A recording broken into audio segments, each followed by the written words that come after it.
शुरुआत करते हैं खबरों की। मुख्यमंत्री भजनलाल शर्मा ने एक राष्ट्र एक चुनाव पर उच्च स्तरीय समिति की सिफारिशों को प्रधानमंत्री नरेंद्र मोदी की अध्यक्षता में केंद्रीय मंत्रिमंडल की ओर से स्वीकार करने के निर्णय को चुनाव सुधारों में अभूतपूर्व कदम बताया है। वहीं शर्मा ने कहा कि एक राष्ट्र एक चुनाव से लोकतंत्र और समृद्ध होगा, चुनाव खर्चे में कमी आएगी और पारदर्शिता बढ़ेगी। इस दूरदर्शी निर्णय से देश में विकासात्मक कार्यों को गति मिलेगी और राजनीतिक स्थिरता भी सुनिश्चित होगी।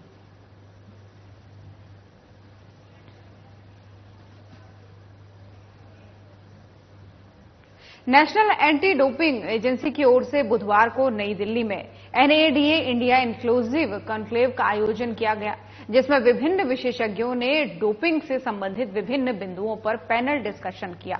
चर्चा में शामिल पैरालंपिक कमेटी ऑफ इंडिया के अध्यक्ष पद्म भूषण देवेंद्र झाझड़िया ने कहा कि विद्यालय स्तर से ही स्टूडेंट्स को डोपिंग को लेकर के जागरूक होना चाहिए। उन्हें खेल जीवन के आरंभ से ही गलत सप्लीमेंट और प्रतिबंधित दवाओं को लेकर जागरूक होना चाहिए। उन्होंने कहा कि डोपिंग के मामले में जरा सी लापरवाही या चूक किसी युवा का पूरा कैरियर चौपट कर सकती है। इसलिए जितना अपनी परफॉर्मेंस का ध्यान रखते हैं, उतना ही ध्यान हमें इन सतर्कताओं पर भी देना चाहिए। उन्होंने कहा कि जीवन में क्या करना है का जितना महत्व है, उतना ही महत्व क्या नहीं करना है का भी है। इसे भी ध्यान में रखना चाहिए। इसलिए विद्यालय स्तर पर ही शिक्षण गतिविधियों के साथ साथ विद्यार्थियों से उपयोगी जानकारी साझा की जानी चाहिए। देवेंद्र ने कहा कि डोपिंग जांच के लिए डिस्ट्रिक्ट लेवल से ही सैंपल कलेक्शन शुरू किया जाना चाहिए, ताकि बच्चे शुरुआती स्तर से ही जागरूक रहें।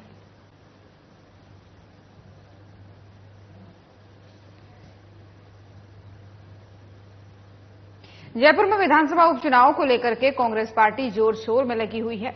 उपचुनाव को लेकर के कांग्रेस की अहम बैठक हुई है। प्रदेश अध्यक्ष गोविंद सिंह डोटासरा की अध्यक्षता में हुई बैठक में प्रदेश प्रभारी सुखजिंदर सिंह रंधावा, नेता प्रतिपक्ष टीकाराम जूली सहित सांसद मुरारीलाल मीणा, ब्रजेंद्र ओला सहित 7 विधानसभा के ब्लॉक अध्यक्ष, जिला अध्यक्ष और अन्य पदाधिकारी मौजूद रहे। बैठक के बाद से मीडिया से रूबरू होते हुए प्रदेशाध्यक्ष गोविंद सिंह डोटासरा ने कहा कि हम संगठन का विस्तार करते रहे हैं। बीजेपी सरकार पिछले 9 महीने से फेल है। किसी तरह से कोई भी काम नहीं किया जा रहा है। खड़गे और राहुल गांधी ने केंद्र सरकार को आईना दिखाने का काम किया है। उपचुनाव को लेकर तय किया है कि 7 दिन में प्रत्येक मंडल अध्यक्ष के साथ बैठक करेंगे। 7 दिन प्रभारी सभी 7 विधानसभा में जाएंगे। जो निर्देश हम लोगों को दिए गए हैं, उस पर अमल करेंगे।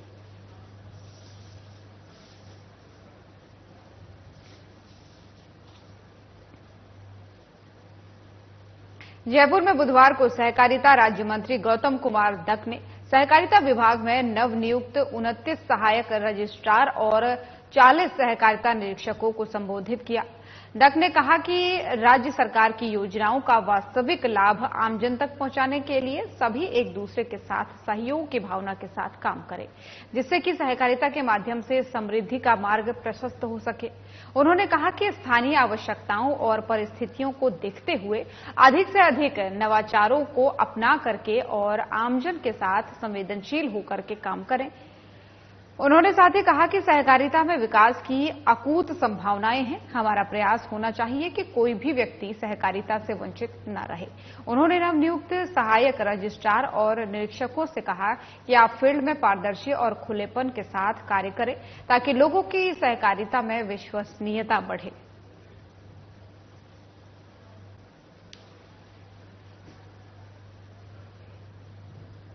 और अब खबर टोंक से है, जहां बरौनी थाना क्षेत्र में 2 दिन पहले संदिग्ध अवस्था में हुई युवक की मौत के मामले में हत्या का आरोप लगाकर 7 मांगों को लेकर कलेक्ट्रेट पर बैठे ग्रामीण उठ गए हैं। प्रशासन और आंदोलनकारियों के बीच हुई वार्ता में सभी मांगों पर सहमति बन गई है। आंदोलनकारियों की सबसे बड़ी मांग बरौनी थाना प्रभारी को हटाने की भी मान ली गई है। साथ ही अन्य मांग मुआवजा, मृतक के आश्रित को सरकारी नौकरी, डेयरी बूथ आवंटन आदि का प्रस्ताव प्रशासन द्वारा बनाकर सरकार को भेजने का दोनों पक्षों में सहमति बनी है। इस दौरान पुलिस प्रशासन की ओर से एएसपी ज्ञान प्रकाश नवल और जिला प्रशासन की ओर से एडीएम सुरेश चौधरी मुख्य रूप से वार्ता में शामिल रहे। वार्ता प्रदर्शनकारियों के बीच हुई है। उनके बाद मेडिकल बोर्ड से शव का पोस्टमार्टम करवाकर उसे परिजनों को सुपुर्द कर दिया गया। की 4 मांगे थी। पहली मांग ये थी कि जो प्रकरण है वो गंभीर धाराओं का था, मर्डर का, उसी धाराओं में पंजीबद्ध हो जाए। हमने वो दर्ज कर लिया। दूसरी मांग थी कि वो जो जांच है वो निष्पक्ष तौर पे, और अगर गलती होती है, दोषी पाया जाता है, तो उनके खिलाफ सख्त से सख्त कार्रवाई की जाए। हमने सीओ निवाई को इसके लिए अनुसंधान अधिकारी नियुक्त कर दिया उनके चाहे अनुसार। तीसरा उनकी ये मांग थी कि पोस्टमार्टम जो है बोर्ड से होगा, हमने उसको एग्री कर दिया। चौथी मांग जो थी वो कि थानाधिकारी को वहां से हटाने की मांग थी, तो हमने कहा भी जब तक जांच है तब तक हम थानाधिकारी वहां से हटाएं। भाई जो समझौता कमेटी में जो लोग थे हमारे समाज के जनप्रतिनिधि थे, उसमें अलग जिलों में से थे, और सबसे राय करके जो परिवारजनों की तरफ से जो मांग थी कि भाई 302 जो भी धारा है, नई धारा 103, उसमें मुकदमा दर्ज हो, जो आरोपी है उनको डिटेन कर ली पुलिस ने। मुकदमा दर्ज करने के बाद में उसमें चालान पेश हो, और जो भी आरोपी है, चाहे वो 3 हो, 4 हो, 5 हो, उनके खिलाफ चालान पेश हो, सजा मिले उनको। और जिस अधिकारी से जांच करवाना चाह रहे थे, उस अधिकारी को जो निवाई के सीओ साहब है, डिप्टी साहब है, उनको जांच दी है। उनके साथ में एक बनेटा के थाना अधिकारी जी है, उनको ऐड किया है साथ में। मेडिकल बोर्ड से पोस्टमार्टम की मांग थी, वो प्रशासन ने मांग ली। एक मुआवजे की मांग थी, तो उन्होंने कहा कि भाई ये मांग हमारे स्तर की नहीं है, राज्य सरकार के स्तर की है, तो हम राज्य सरकार। और अब इस वक्त की बड़ी खबर सामने आ रही है राजसमंद से, जहां पर वन विभाग को बड़ी सफलता मिली है। तो वन विभाग को मिली बड़ी सफलता, वन विभाग के पिंजरे में कैद हुआ पैंथर है। पिपलांत्री गांव और आसपास के गांव में पैंथर का आतंक। पैंथर के आतंक को देखते हुए वन विभाग ने पिंजरा लगाया था। इससे पहले 3 पैंथर वन विभाग के पिंजरे में हो चुके हैं कैद। राजसमंद में पिपलांत्री में वन विभाग के पिंजरे में कैद हुआ पैंथर। तो वन विभाग की ये बड़ी सफलता मानी जा रही है, क्योंकि आसपास के गांव में काफी हड़कंप मचा हुआ था, दहशत फैली हुई थी। लेकिन अब क्योंकि पैंथर को पिंजरे में कैद कर लिया गया है, तो एक बड़ी सफलता भी मानी जा रही है। पिपलांत्री गांव और आसपास के गांव में पैंथर का आतंक बना हुआ था। तो ये बड़ी जानकारी राजसमंद से आपको दे रहे हैं।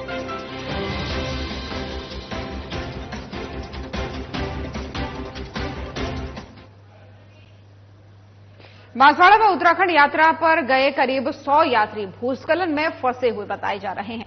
सूचना मिलते ही बांसवाड़ा के सभी लोगों का रेस्क्यू किया गया। फिलहाल सभी सुरक्षित बताए जा रहे हैं। और उत्तराखंड यात्रा पर गए यात्रियों में से बांसवाड़ा जिले के गढ़ी निवासी आशीष पटेल ने बताया कि उत्तराखंड के चमोली जिले के गोचर शहर के पास भारी बारिश के कारण भूस्खलन होने से राजस्थान के बांसवाड़ा जिले के करीब 100 यात्री फंस गए। करीबन 50 घंटे तक रेस्क्यू कर मलबे को हटाया गया। फिलहाल सभी यात्री सुरक्षित हैं। यात्रियों की गोचर नगर पालिका ने भोजन और ठहरने की व्यवस्था की है। तो बांसवाड़ा की ये खबर आपको बता रहे हैं। बांसवाड़ा से कुछ तकरीबन 100 यात्री ऐसे थे जो उत्तराखंड भ्रमण पर आए थे। चमोली के पास जो है भूस्खलन में एक हादसे में ये सभी लोग दब गए। हालांकि 50 घंटे के लगातार रेस्क्यू के बाद से इन सभी को सकुशल बचाया गया। इनके ठहरने रहने खाने की व्यवस्था भी की गई। फिलहाल सभी यात्री सुरक्षित बताए जा रहे हैं। बांसवाड़ा के ये सभी यात्री बताए जा रहे हैं जो उत्तराखंड में भ्रमण के लिए पहुंचे थे। चमोली जिले में के पास जब भयंकर लैंडस्लाइड हुआ तो ये सभी वहां पर फंस गए। हालांकि फिलहाल सभी सुरक्षित बताए जा रहे हैं और सभी का रेस्क्यू कर लिया गया है। 50 घंटे के लगातार रेस्क्यू के बाद से इन सभी फंसे यात्रियों को सुरक्षित बचाया जा सका।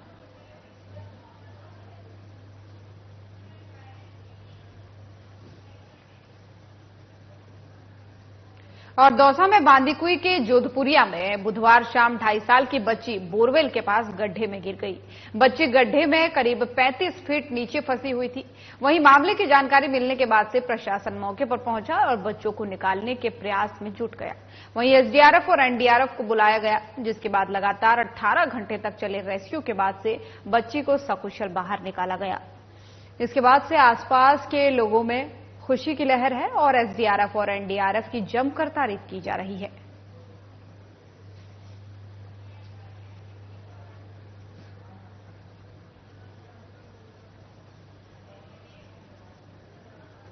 और अब खबर राजसमंद से है, जहां नगर पालिका के कर्मचारियों पर विसर्जित किए गए गणपति जी के मूर्तियों से लोहे निकालकर बेचने का आरोप नगरवासियों ने लगाया है। नगरवासियों का कहना है कि मंगलवार को विसर्जित की गई गणपति मूर्तियों को नगरपालिका के कर्मचारियों ने बाहर निकाल लिया है और उससे लोहे निकालकर बेचने का काम किया है। उससे लोहे निकालकर बेचने का काम किया जाएगा। इस घटना पर नगरवासियों ने नगरपालिका के कर्मचारियों का विरोध किया है और एसडीएम आयुक्त के नाम कर्मचारियों के विरुद्ध ज्ञापन सौंपकर कार्रवाई की मांग भी की है। तो राजसमंद से खबर आपको बता रहे हैं, जहां पर ग्रामीणों ने आरोप लगाया है नगर निगम के अधिकारियों पर कि उन्होंने गणपति बप्पा की जो मूर्तियां विसर्जित की गई थी उसे निकाल करके उससे लोहा बेचने का आरोप लगाया है। नगरपालिका के कर्मचारियों पर यह आरोप लगाया। अब कर्मचारियों की मांग की गई है, कार्रवाई की मांग उन पर की गई है ग्रामीणों के द्वारा। दरअसल हाल ही में कुछ दिन पहले गणपति विसर्जन हुआ था लगभग पूरे देश में, और अब इस तरीके के आरोप लग रहे हैं।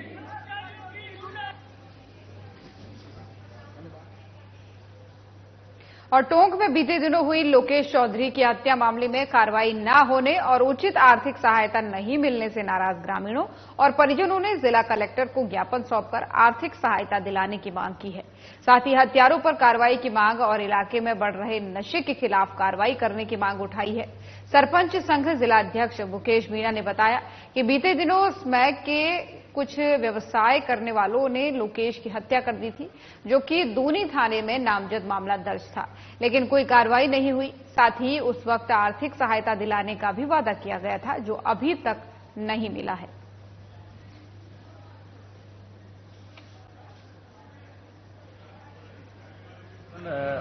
तारीख 18 अगस्त का है और ये लोकेश चौधरी जो ग्राम निवारे का रहने वाला था, जो पिछले करीबन इसकी हत्या की गई थी साथियों द्वारा और उसका मुकदमा भी दर्ज करवाया गया था। उसमें पुलिस प्रशासन ने अब तक किसी तरह की कोई कार्रवाई की नहीं है। जिनके खिलाफ मुकदमा दर्ज हुआ थे आज वो सारे लोग बाहर खुलेआम घूम रहे हैं। और लोकेश के करीबन एक बेटा है जिसके हर महीने ब्लड चढ़ता है और उसकी जो आर्थिक सहायता देने की जो प्रशासन ने जो आश्वासन दिया था, अभी तक उसमें किसी तरह की कोई कार्रवाई हुई नहीं है। आज उसी को लेकर आज कलेक्टर साहब को आज ज्ञापन देने आए, जो हमारे साथ में कुछ लोग आए, वहाँ से जो ग्रामीण है उसके लोकेश के पिताजी ये सब आए हुए हैं। तो मैं तो ये मांग करता हूँ कि आज कहना चाहूँगा कि करीबन जो जिनके खिलाफ जो मुकदमा दर्ज है, एक तो उनके खिलाफ कार्रवाई हो और जो खुलेआम वहाँ पे एक नशा का जो खेल खेला जा रहा है, तो उस पूरी तरह से वहाँ पे वो नशा बिल्कुल ये हो और उसमें बिल्कुल पाबंदी लगाई जाए। जो हमारी ग्राम पंचायत निवारा के लोकेश चौधरी के जो मर्डर का प्रकरण था, उसमें हम कलेक्टर साहब से आर्थिक सहायता के लिए विशेष रूप से आए कि उसका एक छोटा सा बच्चा है जो बीमारी से ग्रसित है, परिवार उसका इलाज के लिए सक्षम नहीं है। हम सब लोग गाँव वाले उनके लिए एक तो न्याय चाहते हैं और दूसरा कलेक्टर साहब से आर्थिक सहायता। राजस्थान पटवार कानून गो संघ उपशाखा पिसांगन के बैनर तले पटवारियों ने 2 दिन की सांकेतिक पेन डाउन हड़ताल के बाद प्रमुख शासन सचिव राजस्व विभाग के नाम पर 7 सूत्रीय मांग का ज्ञापन सौंपा है। कल से अनिश्चितकालीन पेन डाउन हड़ताल कर तहसील और उपखंड कार्यालय पर धरना प्रदर्शन की चेतावनी दी है। उपशाखा अध्यक्ष दुर्गापाल भैरा के मुताबिक पूर्व में सौंपे गए ज्ञापनों का हवाला देते हुए राजस्व कार्मिकों को लैपटॉप और प्रिंटर उपलब्ध करवाने, राजस्व सेवा परिषद की लंबित मांगों का क्रियान्वयन करने, विभागीय पदोन्नति समिति की बैठक समय पर आयोजित कर पदोन्नतियां समयबद्ध तरीके से करने के संबंध में पूर्व ज्ञापन की पालना करवाने की मांग की गई।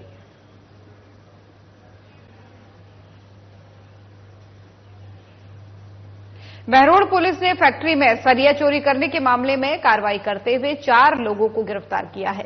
बहरोड डीएसपी कृष्ण कुमार ने बताया कि 9 सितंबर को परिवारी Sanjay Singh project manager hitech complete builder Sotanala ने मामला दर्ज कराया कि सोतानाला में एक बिल्डिंग बनाने का काम चल रहा है, जिस पर हमारी साइट पर करीब 90 टन सरिया मंगाए गए हैं, लेकिन 9 सितंबर की रात को करीब 30 टन चोरी हो गए, जिस पर पुलिस थाने में मामला दर्ज कर जांच शुरू की गई है।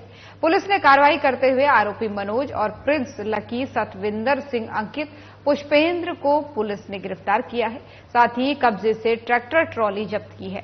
मामले में अन्य आरोपियों की भी तलाश की जा रही है। पकड़े गए आरोपी दिल्ली, हरियाणा और यूपी के रहने वाले हैं।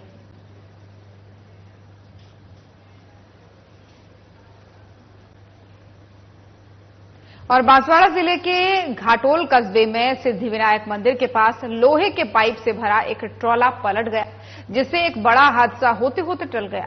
इस दुर्घटना में ट्रॉला चालक रफीक को मामूली चोटें आई हैं, जिन्हें तुरंत स्थानीय अस्पताल में उपचार के लिए भेजा गया है। गनीमत रही कि इस हादसे में किसी अन्य को गंभीर चोट नहीं आई। वहीं घटनास्थल पर मौजूदा लोगों ने बताया कि कस्बे में बाईपास न होने के कारण भारी वाहनों की लगातार आवाजाही होती रहती है, जिससे आए दिन हादसे होते हैं। इस दुर्घटना में ट्रॉला पलटने से कुछ विद्युत पोल भी क्षतिग्रस्त हो गए, जिससे बिजली आपूर्ति बाधित हो सकती है। स्थानीय निवासियों ने प्रशासन से जल्द बाईपास बनाने की मांग की है ताकि ऐसे हादसों को टाला जा सके और कस्बे में सुरक्षा व्यवस्था को बेहतर किया जा सके।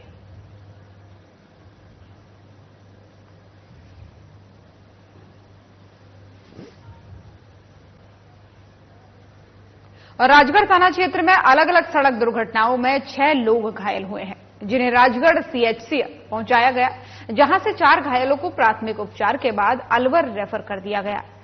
आपको बता दें कि माचाड़ी निवासी कैलाश सैनी ने बताया कि उनकी मां भौरी देवी बुखार होने पर उपचार कराने के लिए राजगढ़ चिकित्सालय ई रिक्शा में बैठकर माचाड़ी से आ रही थी। इसके अलावा पाटन का बास निवासी साहिल वर्मा और ईशवाना गांव निवासी प्रेमलता मीना भी उसी ई रिक्शा से बैठकर राजगढ़ आ रहे थे। रास्ते में असंतुलित होकर ई रिक्शा पलट गया। सवारी जो थी वो सभी लोग घायल हो गए, जहां से प्राथमिक उपचार के बाद भौरी देवी सैनी को अलवर रेफर कर दिया गया। वहीं अलवर सिकंदरा मेगा हाईवे स्थित मूनपुर गांव की पुलिया के पास असंतुलित होकर एक बाइक के सड़क के किनारे एक कीकर के पेड़ से टकरा जाने से 3 व्यक्ति गंभीर रूप से घायल हो गए। गंभीर रूप से घायल लोगों को उपचार के लिए राजगढ़ चिकित्सालय लाया गया, जहां से प्राथमिक उपचार के बाद उन्हें अलवर रेफर कर दिया गया।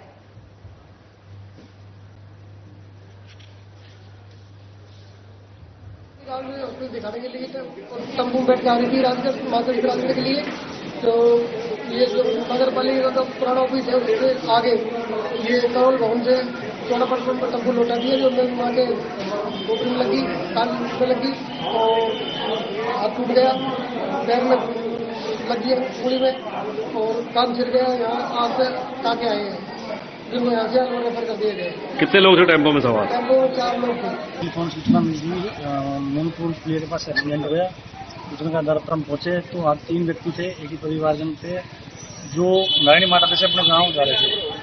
तो नींद आने की वजह से पेड़ों टक्कर दी, तीनों घायल हो गए, जिनको एम्बुलेंस से हम एडमिट किया गया। चलिए जा सकते। बहरोड के बड़ौद में नाबालिग बेटी की धारदार हथियार से गला रेतकर हत्या करने के मामले में पुलिस ने आरोपी पिता को गिरफ्तार किया है। बहरोड डीएसपी कृष्ण कुमार ने बताया कि 12 सितंबर को फोन के जरिए सूचना मिली कि क्षेत्र में बड़ौद गांव में 12 वर्षीय नाबालिग की उसके घर में ही उसके पिता नरेंद्र कुमार जाट ने हत्या कर खुद भी ट्रक के आगे आकर आत्महत्या करने का प्रयास किया। मौके पर जाकर पूरे मामले की जानकारी ली गई। मौके पर एफएसएल और डॉग स्क्वाड की टीम को बुलाया गया। मृतक बच्ची के शव को मोर्चरी में रखवाकर शव का पोस्टमार्टम कराकर शव परिजनों को सौंप दिया गया था। मृतक बच्ची की मां ने अपने पति नरेंद्र के खिलाफ हत्या का मामला दर्ज कराया, जिस पर पुलिस ने कार्रवाई करते हुए बुधवार को आरोपी नरेंद्र पुत्र सुलड़ जाट को गिरफ्तार कर लिया है। साथ ही आरोपी को कोर्ट में पेश कर 2 दिन की पुलिस रिमांड पर लिया गया है।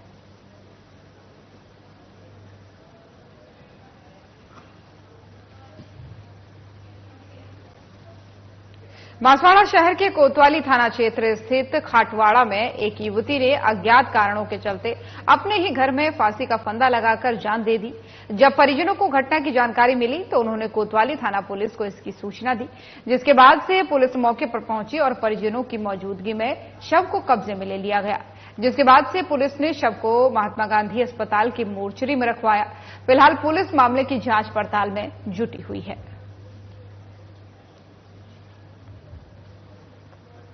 तो बांसवाड़ा से खबर आपको बता रहे हैं, जहां पर दुर्घटना की एक खबर सामने आई है और सूचना मिलने के बाद पुलिस मौके पर पहुंची। पुलिस ने शव को पोस्टमार्टम के लिए अस्पताल में भिजवाया। जिला अस्पताल के मोर्चरी में फिलहाल ये शव रखवाया गया है। तो बांसवाड़ा से खबर आपको बता रहे हैं। अज्ञात कारणों के चलते अपने ही घर में ये जो युवती थी, इसने फांसी का फंदा लगाया था। कारण क्या है इसका पता फिलहाल पुलिस लगाने की कोशिश कर रही है और घर में ही फांसी का फंदा इसने लगाया था। सूचना के बाद पुलिस मौके पर पहुंची और अस्पताल में अब मोर्चरी में इसका शव रखवाया गया है और आगे क्या कुछ जांच पड़ताल है उसमें पुलिस जुटी हुई है। क्या कारण थे इसकी आत्महत्या के, ये सब मामले में पुलिस फिलहाल जांच कर रही है।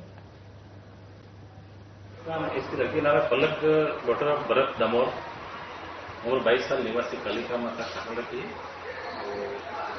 ये देखते हुए लग रहा है सर फांसी का नसीब होती है। सर कारण का कुछ पता है या कोई परिजनों ने कोई ऐसी बात करी? परिजन बताएं सर। आपका नाम और थाना? मैं रंजीत कोतवाल। बिलासपुर में HIV एड्स के प्रति जागरूकता लाने के उद्देश्य से स्वास्थ्य विभाग की ओर से प्रचार रथ के जरिए जागरूकता कार्यक्रम की शुरुआत की गई है। कलेक्टर अवनीश शरण, नगर निगम आयुक्त अमित कुमार की ओर से HIV एड्स से प्रचार प्रसार रथ को कलेक्ट्रेट कार्यालय में हरी झंडी दिखाकर रवाना किया गया। प्रचार रथ के जरिए शहर के विभिन्न क्षेत्रों, ब्लॉक के गांव में भ्रमण कर HIV संक्रमण के बचाव के लिए लोगों को जागरूक किया जाएगा।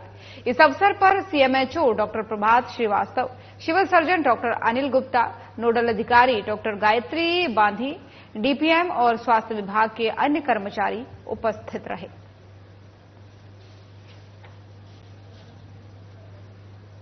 तो बिलासपुर से आपको ये खबर बता रहे हैं जहां पर HIV एड्स जागरूकता रथ को रवाना किया गया, जिसके लिए लोगों को जागरूक किया जा रहा है। लगातार HIV एड्स जैसी गंभीर बीमारियों के लिए लोगों को जागरूक किया जा रहा है और इसी के तहत इस प्रचार रथ को रवाना किया गया।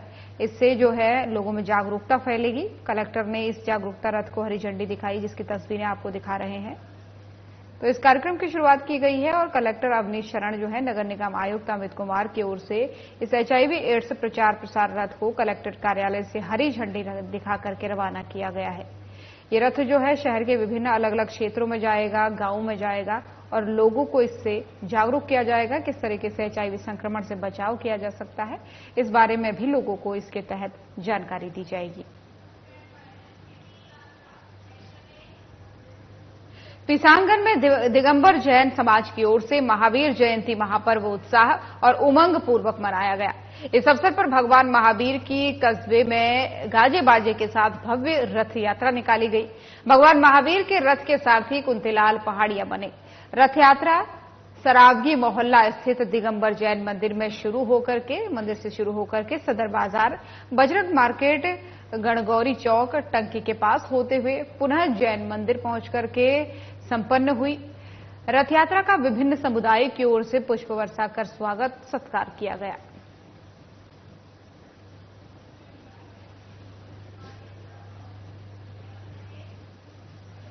जिले के मारवाड़ जंक्शन उपखंड मुख्यालय राजकीय उच्च माध्यमिक विद्यालय प्रांगण में आगामी 29 तारीख को सद्गुरु देव श्री रामलाल जी सियाग की वाणी से संजीवनी मंत्र द्वारा विशाल सिद्ध योग कार्यक्रम का आयोजन हो रहा है। शक्तिपात दीक्षा द्वारा कुंडलिनी जागरण को लेकर कार्यक्रम का यहां पर शुभारंभ हुआ। विशाल सिद्ध योग कार्यक्रम आयोजन को लेकर पूरे जिले भर में उत्साह का माहौल देखा जा रहा है और तैयारियां जोरों शोरों से चल रही हैं। इसी दौरान मारवाड़ जंक्शन विधायक केसाराम चौधरी, उपखंड अधिकारी गौरीशंकर शर्मा पूजा अर्चना कर सिद्ध योग कार्यक्रम की उन्होंने शुरुआत की। तो पाली से ये खबर आपको दिखा रहे हैं जहां पर सिद्ध योग विशाल आयोजन को लेकर के तैयारियां शुरू हो चुकी हैं। जिले के मारवाड़ जंक्शन उपखंड मुख्यालय राजकीय उच्च माध्यमिक विद्यालय प्रांगण में आगामी 29 तारीख को यानी 29 सितंबर को सद्गुरु देव श्री रामलाल जी सियाग की वाणी से संजीवनी मंत्र द्वारा विशाल सिद्ध योग कार्यक्रम का आयोजन होगा, यानी शुरुआत तब से होगी और इसके लिए लगभग तैयारियां शुरू हो चुकी हैं। आपको बता दें कि कार्यालय भवन का विधायक ने उद्घाटन भी कर दिया है और उसी दौरान की देखिए तस्वीरें हैं।